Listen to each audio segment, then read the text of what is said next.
Ready start. उपाध्यक्ष महोदय, तब उन लोगों को कुछ आशा हुई कि हम लोग भी उसी तरह चल सकते हैं जिस तरह से पहले चल रहे थे, लेकिन अभी हाल में जो चुनाव हुआ उससे देश के धनिकों के मन में बड़ा संदेह पैदा हुआ कि इस चुनाव के बाद उनकी स्थिति वैसी नहीं रहेगी जो अब तक चली आती रही है।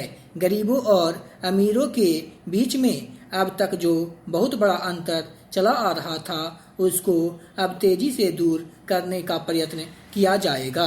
श्रीमान, मैं आपका बहुत आभारी हूँ जो आपने सदन में चालू वर्ष के बजट पर अपने विचार प्रकट करने का अवसर दिया।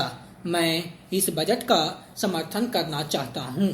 श्रीमान, मैं सबसे पहले अपने दल के नेता प्रधानमंत्री को इस बात के लिए बधाई देना चाहता हूं कि उनके नेतृत्व में देश में कांग्रेस दल को स्पष्ट बहुमत मिला और इसके फलस्वरूप यहां पर केंद्र में एक ऐसी सरकार का गठन हुआ जो कि देश में वास्तव में समाजवाद लाना चाहती है। मैं वित्त मंत्री जी को इस बात के लिए बधाई देना चाहता हूं कि लोकसभा के मध्यावधि चुनाव में जनता द्वारा कांग्रेस दल को जो आदेश दिया गया था उन्हें स्मरण है और वह तन मन धन से उसका पालन करना चाहते हैं। वह आदेश था देश में सामाजिक और आर्थिक विषमता को दूर करने का, देश से गरीबी, बेकारी और बेरोजगारी को हटाने का और देश के जो पिछड़े हुए हिस्से हैं उनका पूरा विकास करने का। साथ ही साथ इस बात का भी आदेश था कि देश के अंदर इस प्रकार की सामाजिक और आर्थिक व्यवस्था पैदा की जाए जिसके अंतर्गत जनता शोषण से मुक्त हो सके।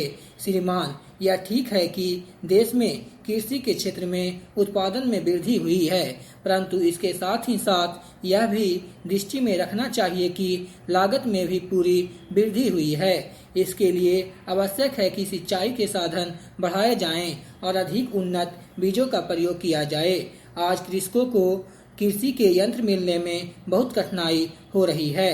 जैसे छोटे छोटे ट्रैक्टरों का देश में बड़ा अभाव है, उनके बनाने के लिए शीघ्र नए कारखाने खोले जाएं जिससे कि कृषकों को जल्द से जल्द ट्रैक्टर मिल सके।